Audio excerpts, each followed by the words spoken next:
This is the Dallas Morning News. Hello, everybody. Welcome to the SportsDay Insider presented by the Dallas Morning News. I am Kevin Sherrington, joined by my pals Evan Grant and Brad Townsend. We had the Super Bowl on Sunday, and we're going to talk about that in a minute.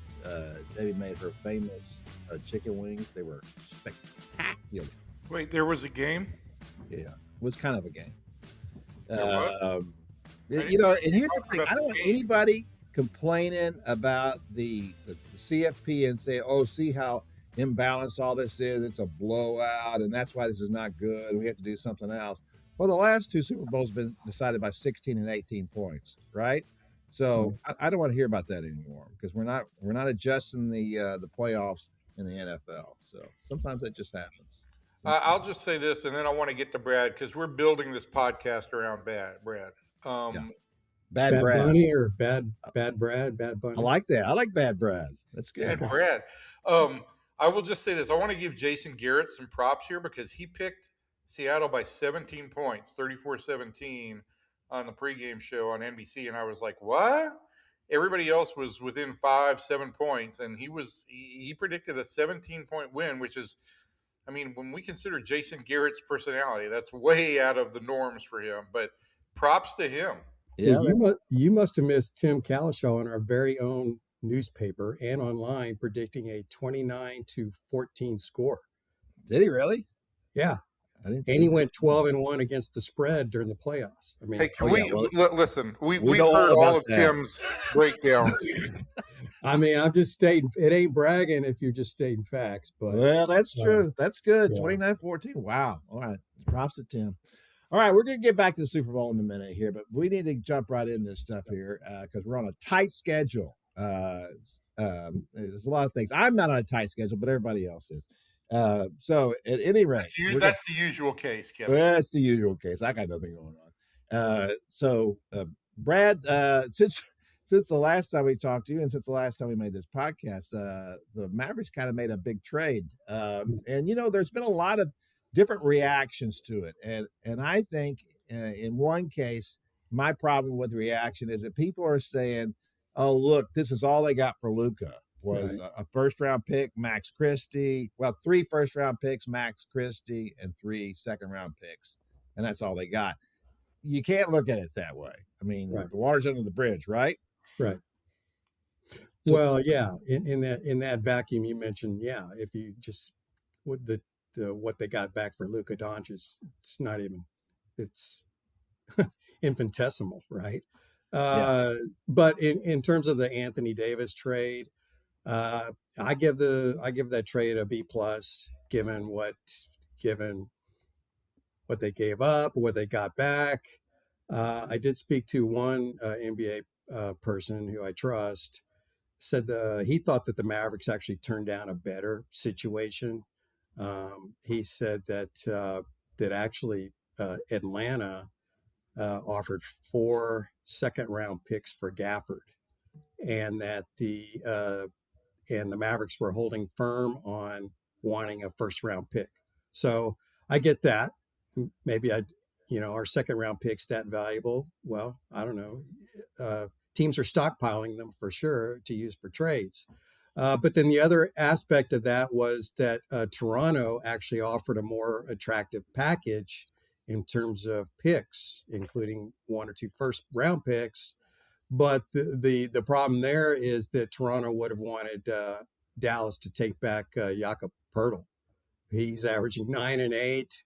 The Raptors recently signed him to a 3-year extension that doesn't even kick in until 27-28. Averaging $28 million a year. The Mavericks certainly don't want to take back that kind of money.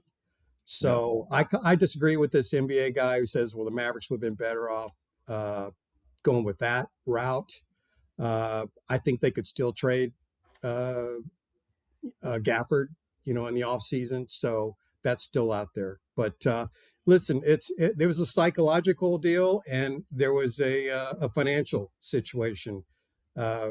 Anthony Davis was constantly going to live under the shadow of I'm not Luka Doncic. And the Mavericks and the Mavericks management was always going to have that shadow as well. So they freed up a lot of money. Now it's incumbent on them to build around Cooper Flag, which is actually, if you look at the bigger picture, that's great for the Mavericks. I think building around Cooper Flag is going to be a lot easier than building around Luka Doncic was.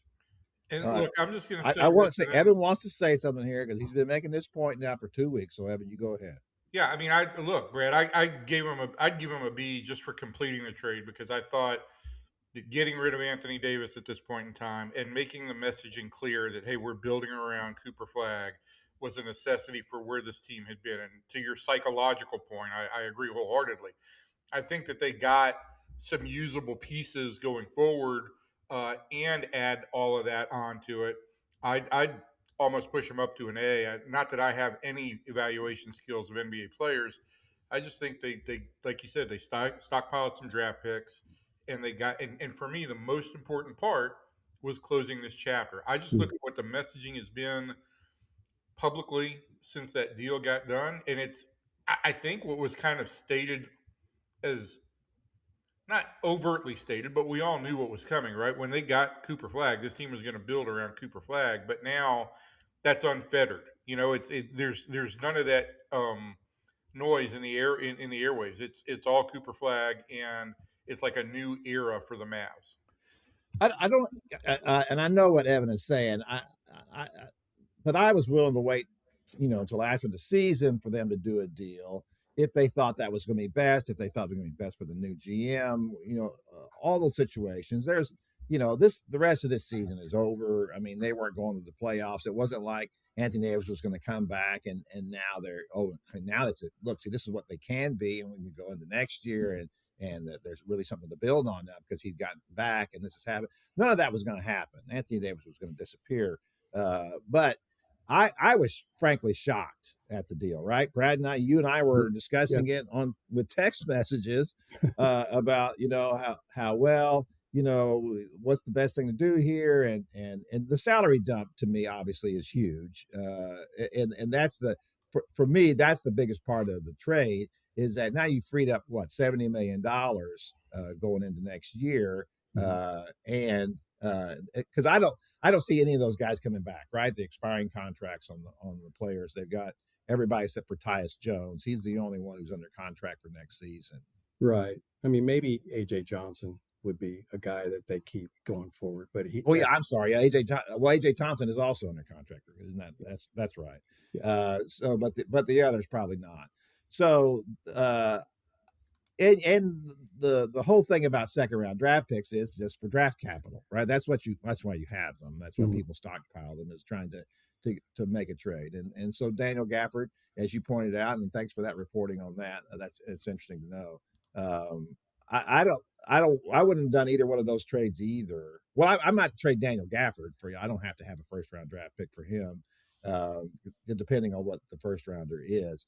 But the Toronto thing, no, you wouldn't want to bring back any salary in that. That's what makes this work for me, is that they can do that. Yeah, I think that actually would have been that might have been the better basketball thing in the bigger picture, but that would have been a public relations disaster, because then you're just basically subbing out Pirtle for, in the public's mind, Pirtle for Anthony Davis, and Pirtle is almost in street clothes almost as much as Davis. Yeah, we can't have that. Be nice. I mean, again, to the Cooper Flag stuff, right? It's draft capital and the salary cap clearance room that they've made. So yeah, it just creates a much more clear path at this point. A real quick note before we get to the GM talk. So Cooper Flag's mom, Kelly, tweeted something the other day about being mad about why can't we just let Cooper be Cooper and quit comparing him to people. Was she talking about the Kendrick Perkins comment that he was the white LeBron James?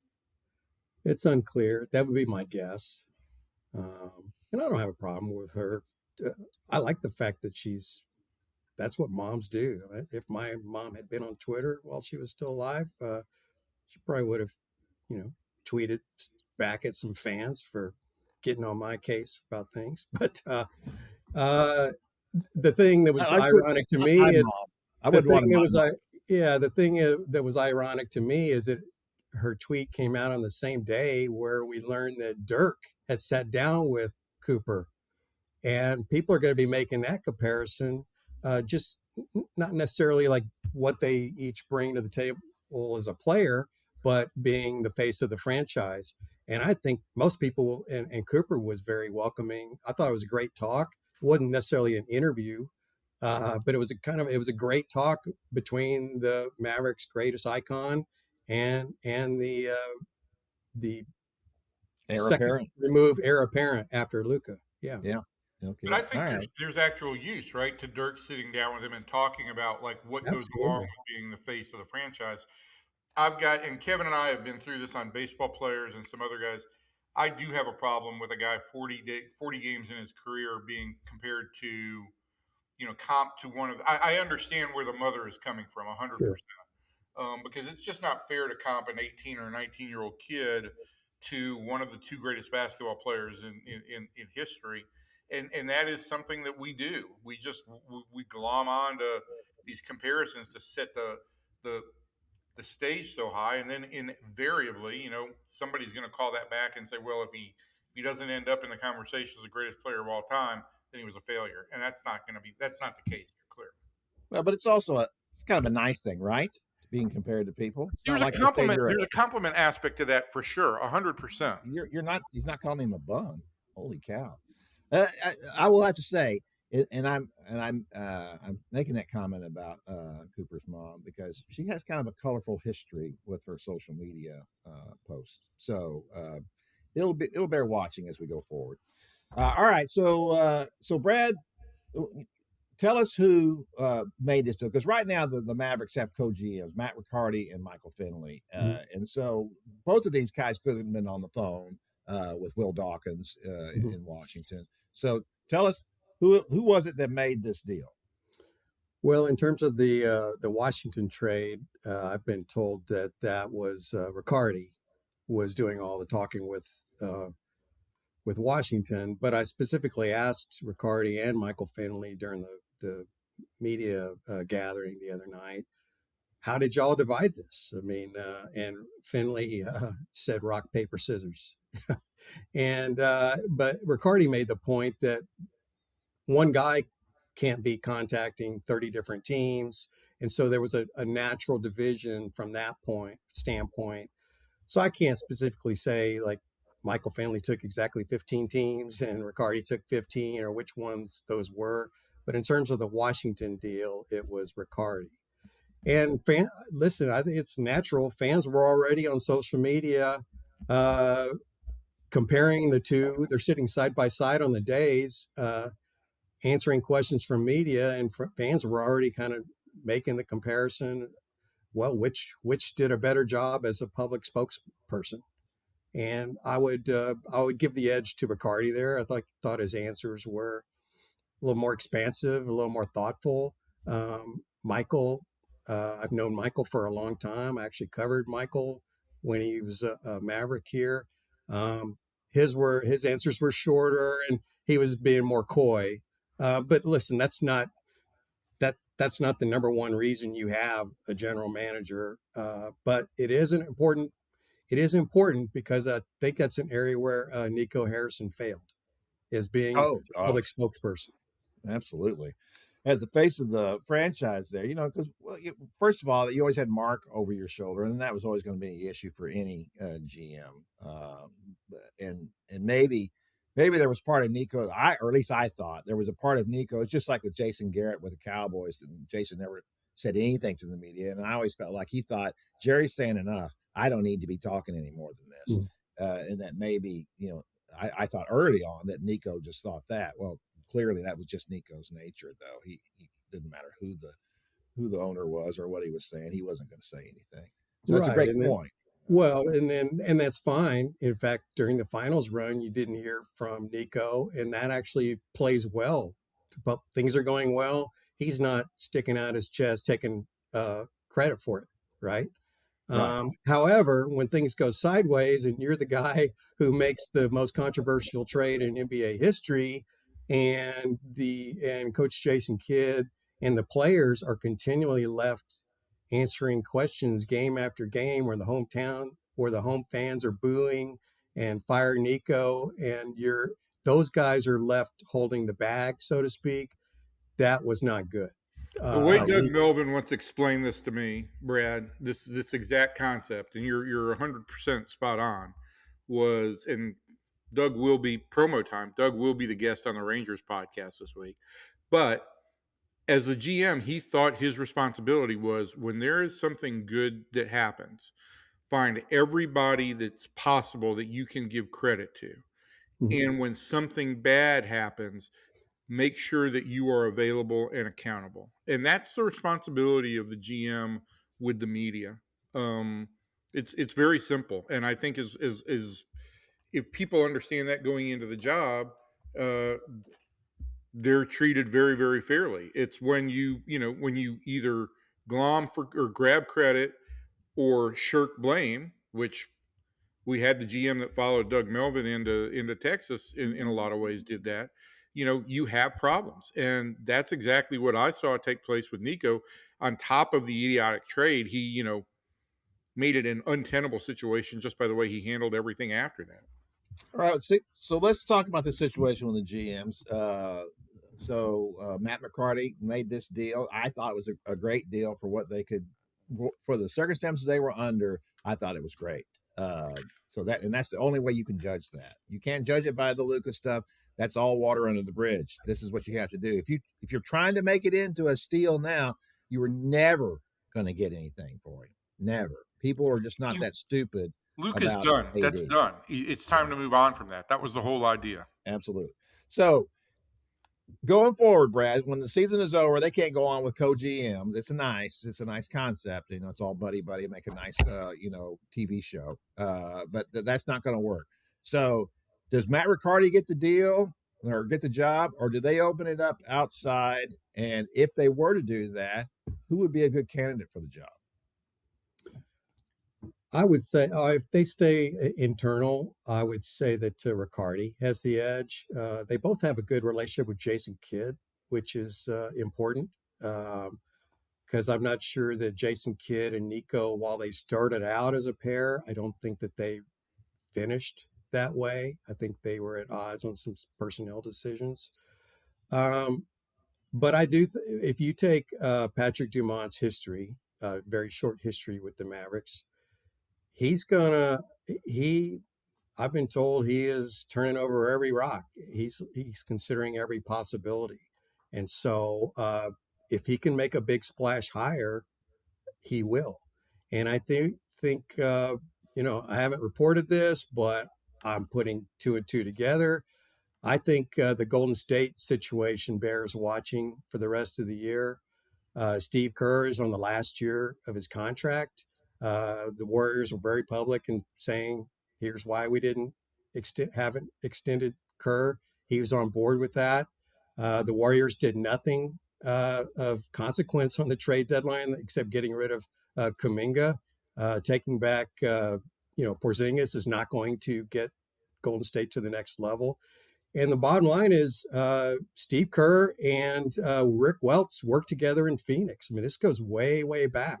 And then, of course, they worked together again at Golden State.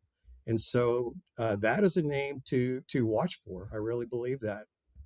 I have one question on that. Well, go ahead. Hurry up. For both of you guys. We all know that Steve Kerr is very outspoken, particularly on political and socioeconomic issues. How would that play in Texas? I'm just going to say that, yes, and I thought about that. How has Greg Popovich played in Texas? That was a great point, right? I mean, when you win, most people love you, right? Right. So I mean that's probably the retort I was looking for. Well, let's look at this. Let's look at it from the standpoint of Rick Welts is the first openly gay man to be an executive in the NBA, right? And so this is a conservative state.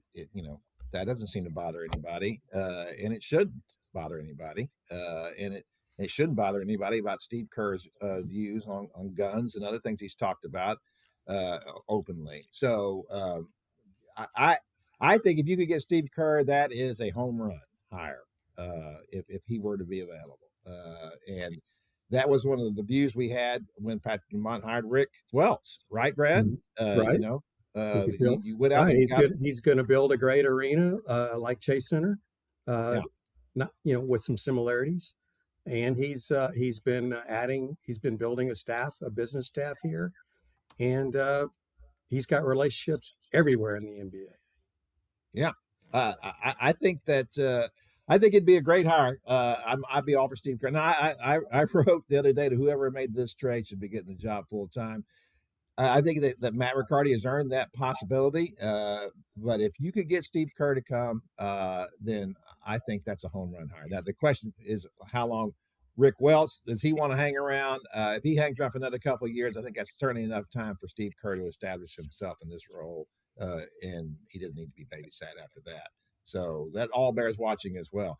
A lot of good things happening on the Mavericks front. I think that's, and we're not being homers when we say that. I just think that there are, there is reason to feel like there's a future for the Mavs, starting with Cooper Flagg, starting with the fact that they made a good deal to get themselves out from under Anthony Davis's contract and give themselves a chance to rebuild this roster around Cooper, and not a long-term rebuild either. I don't see this as something that's going to take forever to do. I think that in a couple of years, they can be very competitive.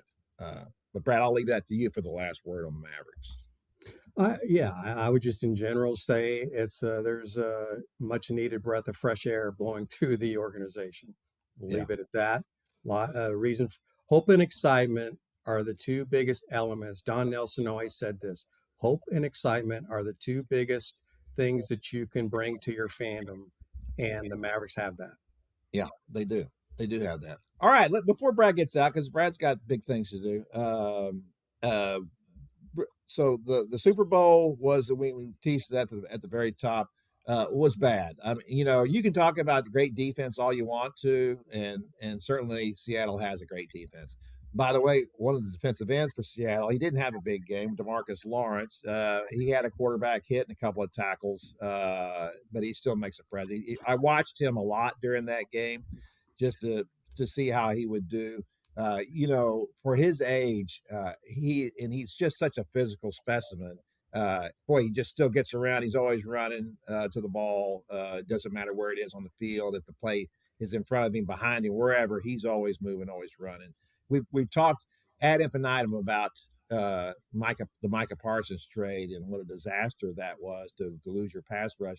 And I have to say, we said very little at the time when DeMarcus Lawrence left to go to Seattle, and that was, in my estimation, not as big a disaster as Micah Parsons, because Micah's on the track to be a Hall of Famer. But DeMarcus Lawrence is a really good player. He made the Pro Bowl this year for the 5th time. He's not a great pass rusher. He's a good pass rusher, but everything else he does is very good. He was ranked by Pro Football Focus the 11th best defensive end in the league. That was ahead of Trey Hendrickson and also ahead of Max Crosby, two guys that everybody talks about. Well, what if the Cowboys went and got them? They had a defensive end in that mold, and they let him walk. So it wasn't just that they let Micah Parsons go or trade him. They let DeMarcus Lawrence walk. Got nothing in return for him. So one more bad thing about the Cowboys. Yeah, he's just a winning player, right? I mean, and that was the unfortunate part. Micah's a winning player too, and they just were saddled on teams that weren't capable of winning. The game was bad. I said, like with 11 minutes left, I said, this is a bad game. And Gina said, why do you think it's a bad game? And I said, well, even when it was a 9-point game early on in the first half, you just never got even when it was a 6-point game, you never got the impression that New England had any ability to compete offensively with Seattle. I mean, that Seattle defense was just so good. And if it's going to be a great defensive struggle outside of Christian Gonzalez's plays, I mean, you both teams really got to step up and make great defensive plays. And by the third quarter, Seattle was was really kind of controlling the whole game. Yeah, no question about it. So, Brad, did you watch the game? Of course, I was reminded. I think we were spoiled by recent Super Bowls because you look at the early Super Bowls, they were pretty good. But then we had like a 20-year, 20, even 25-year stretch of really pretty mediocre Super Bowls, one-sided. And that's kind of what we've gotten back to the last couple of years. So it's kind of humorous for me to hear fans go, "Oh, these Super Bowls are terrible." Well, most of the 60 Super Bowls have actually been one-sided. I Here's where we've come to in Dallas Fort Worth with the Cowboys being out of the last 30 Super Bowls is I watch kind of for local players. For a couple of years there, it was pseudo Dallasite Patrick Mahomes. And in this Super Bowl, it was Jackson Smith Najigba and Christian Gonzalez. But the guy that jumped out to me was Byron Murphy of DeSoto. Yeah, he had a great game for the Seahawks and defensive tackle. I remember when he came out, he was kind of quietly really good at Texas. He was, Texas had a better defensive line back then, and that's when they had Devondre Sweat too, right? Both those guys at the same time. Like, which was the better one? And all the scouts, and I thought Devondre. I just kind of signed off on the Devondre Sweat.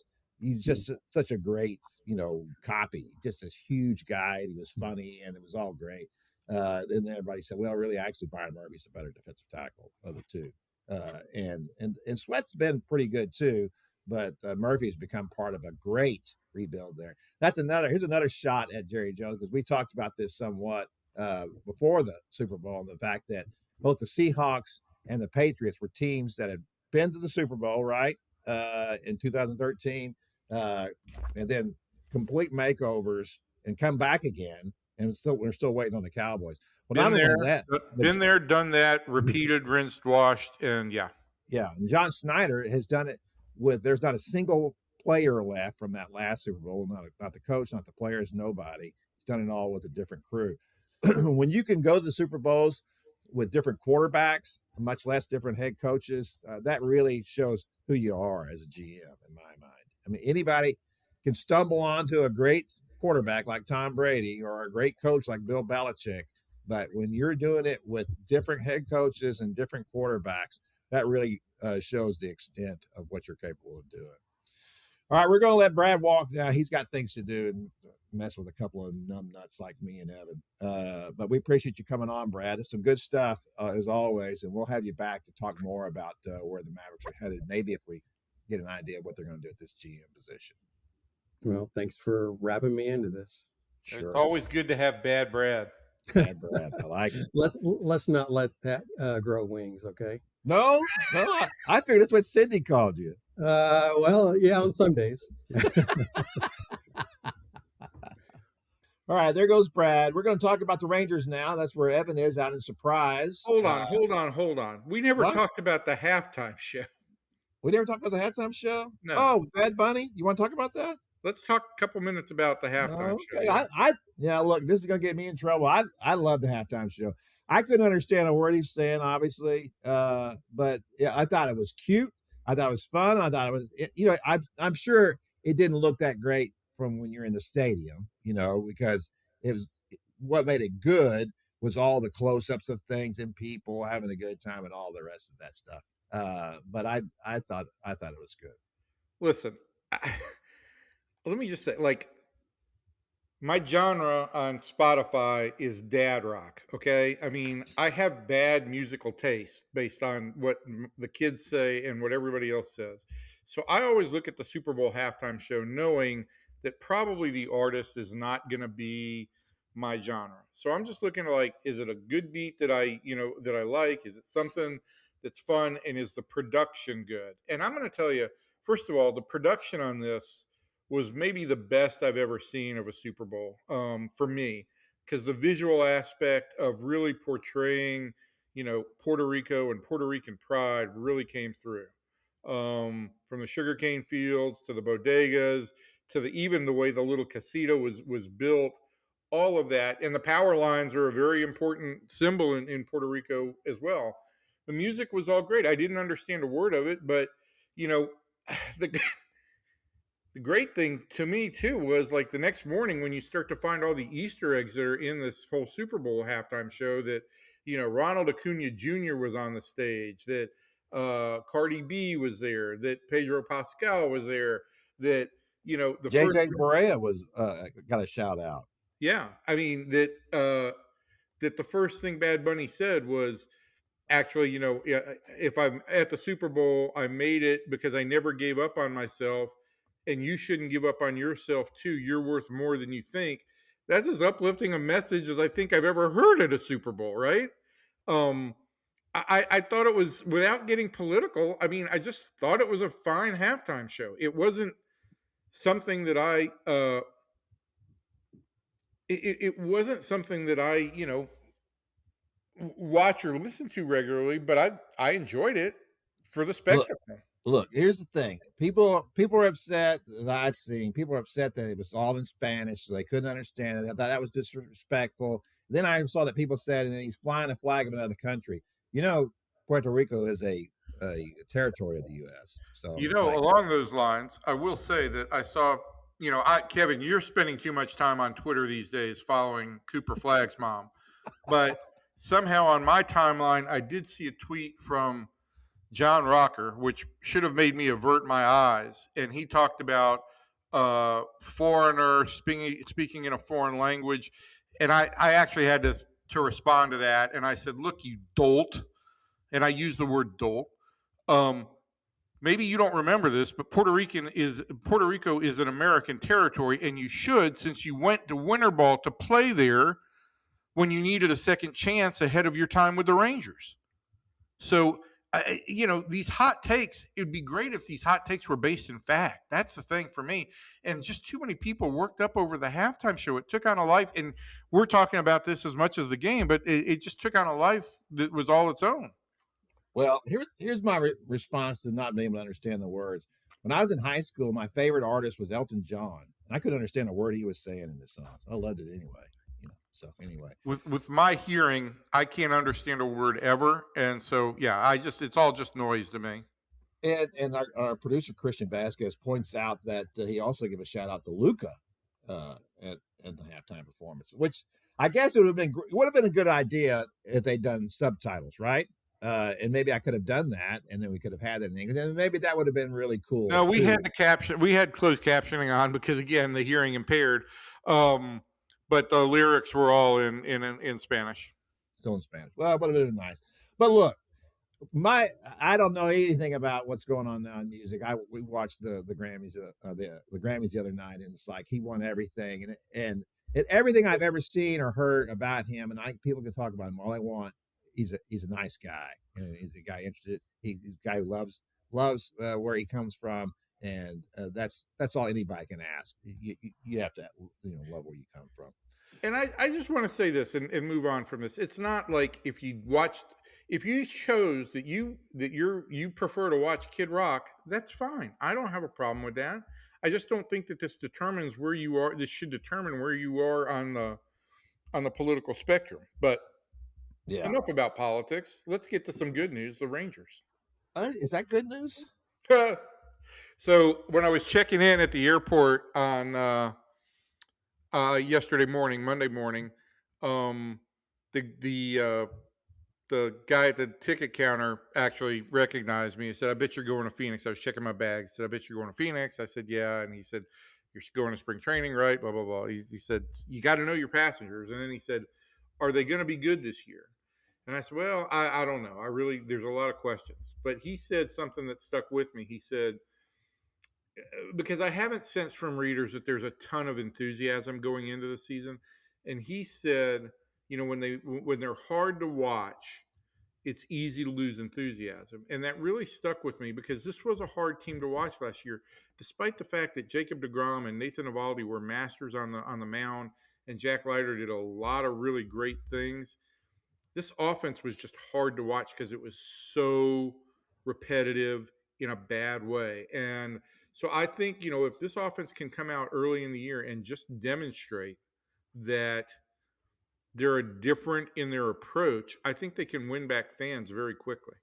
Fans are Well, looking for something to be enthusiastic about. it's a little bit of the same thing we just talked about with the Super Bowl. You can talk about defense, and that's a great Seattle defense, but people like points. And it doesn't have to be 48-45, but it needs to be a game where every once in a while you see a spectacular play. In defense in baseball, to me, is different from defense in football. In defense in football, you're trying to smother somebody.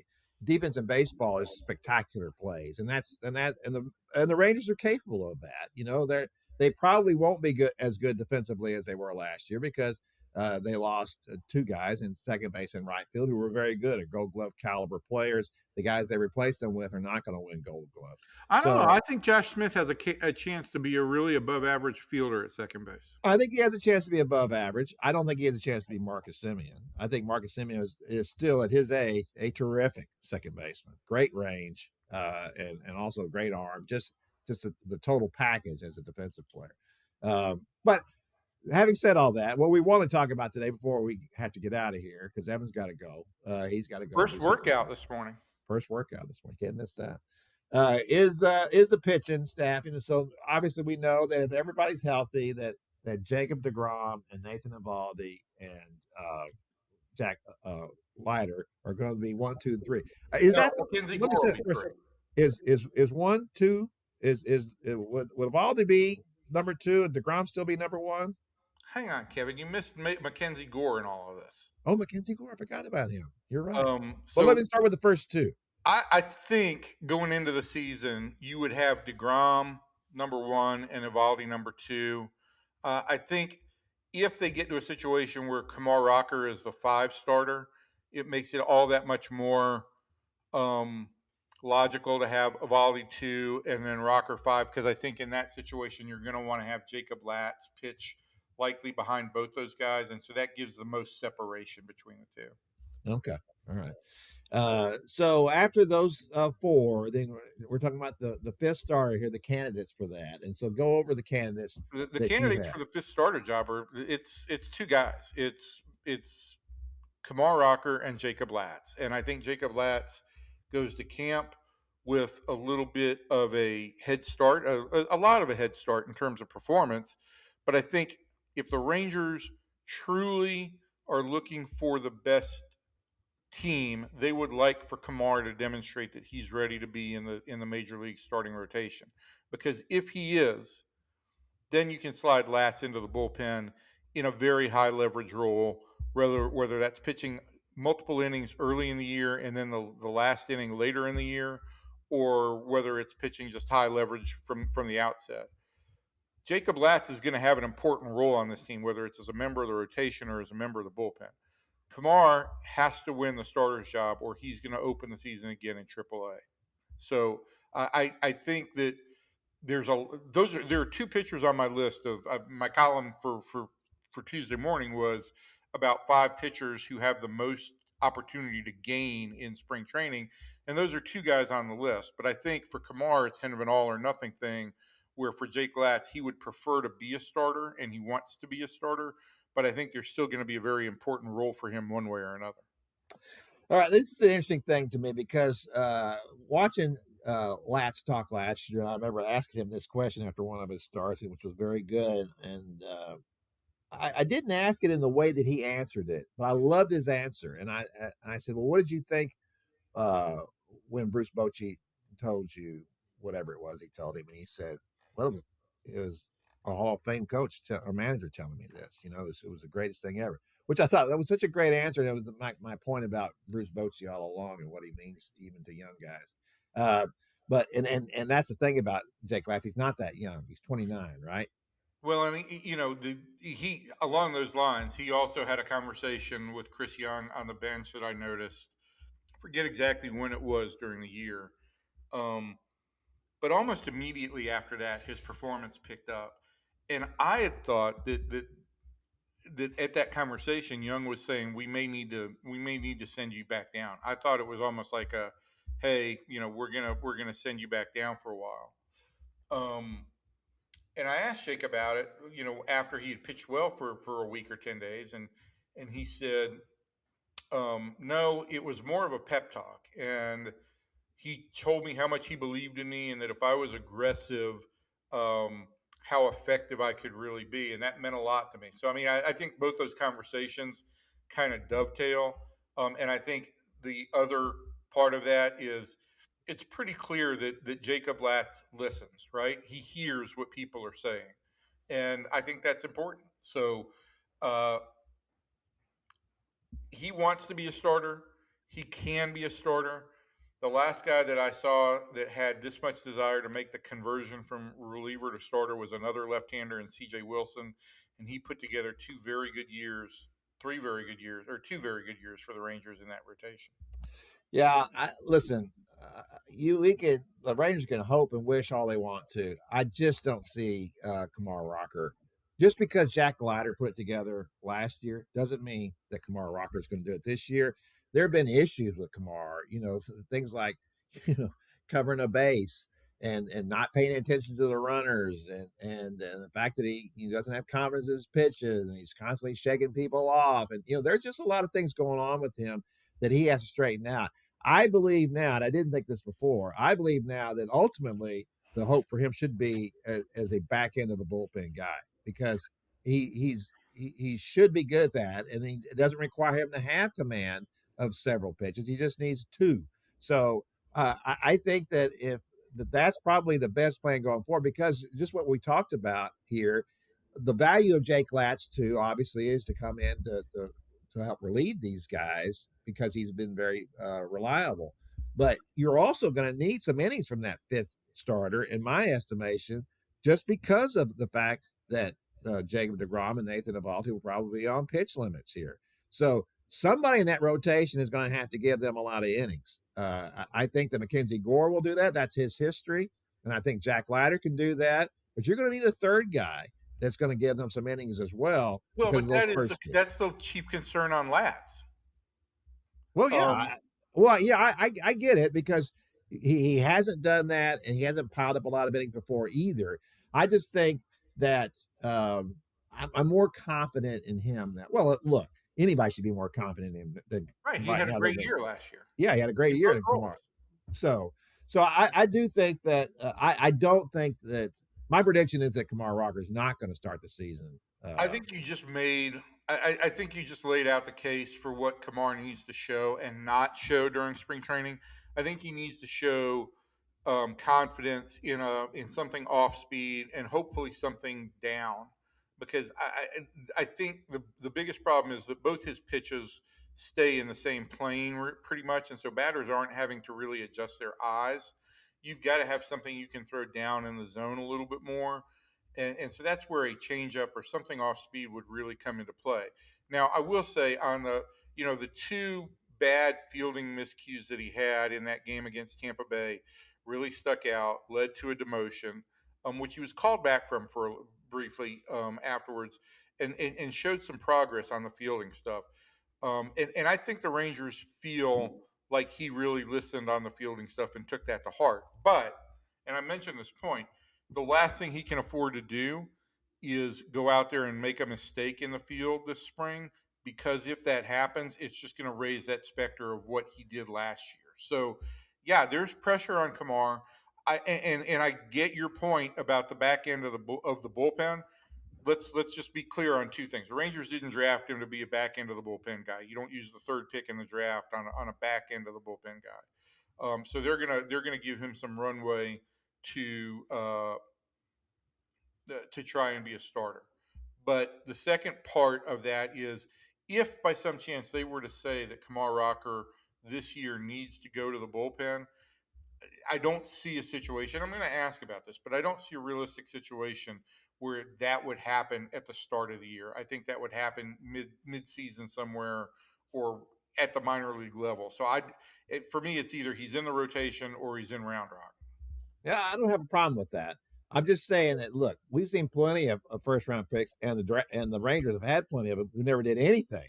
So if you got to salvage a guy, and the best thing to do, if he ends up being a closer and a really good closer, I don't have a problem with it, because as we know, that was all funky the way he got drafted anyway, right? right? Sure. They did some shenanigans, not shenanigans, but they just did some things there where they were giving them the real money to somebody they drafted later. Well, I mean, they gave him below slot, and he was going to get below slot to go that high, but he was also probably not going to get that if he had continued to slide in the draft anyway. I will just say this, and then I'm going to wrap up with the three other guys that I think have something to gain. Kamar, the Rangers' choice was between Kamar and Elijah Green, and if you go look at Elijah Green, the Rangers ultimately did not want him. Chris Young did not want him because of the strikeout situation. Go look at Elijah Green's stats. He's been a huge bust at this point in time. He was right on with where he evaluated Elijah Green. I just want to mention the three other guys in the pitching staff that I think have real opportunities to make gains here. One is Carter Baumler, the reliever that they traded for, who was a Rule 5 pick.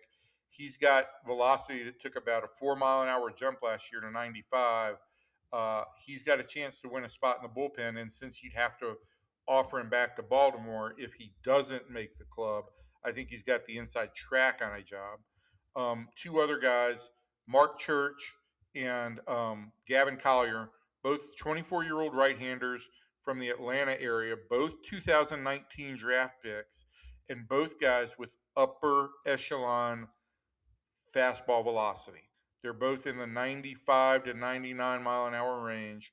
And if they can show that they can attack the strike zone and consistently get ahead of hitters, they really have an opportunity to create a spot for themselves in the bullpen. Because if there is one thing this bullpen is missing, it is a high octane arm to speed hitters bats up. Yeah, no question about that.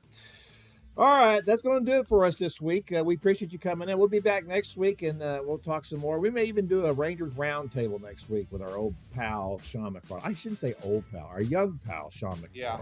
He'll be out there at spring training with Evan next week. So, Kevin, I got all your supplies here for when you come out. It's all good. Don't worry. Okay, that's good to know. I'll be out there on March the 5th. Actually, I'm going back. Evan's going to come back here, and then he's going to go back, and he's going to take me out because I have to have an escort when I go. I'm your senior companion. Yeah. You're my senior companion. That's correct. So from everybody in here to everybody out there, thanks, and we'll see you next time.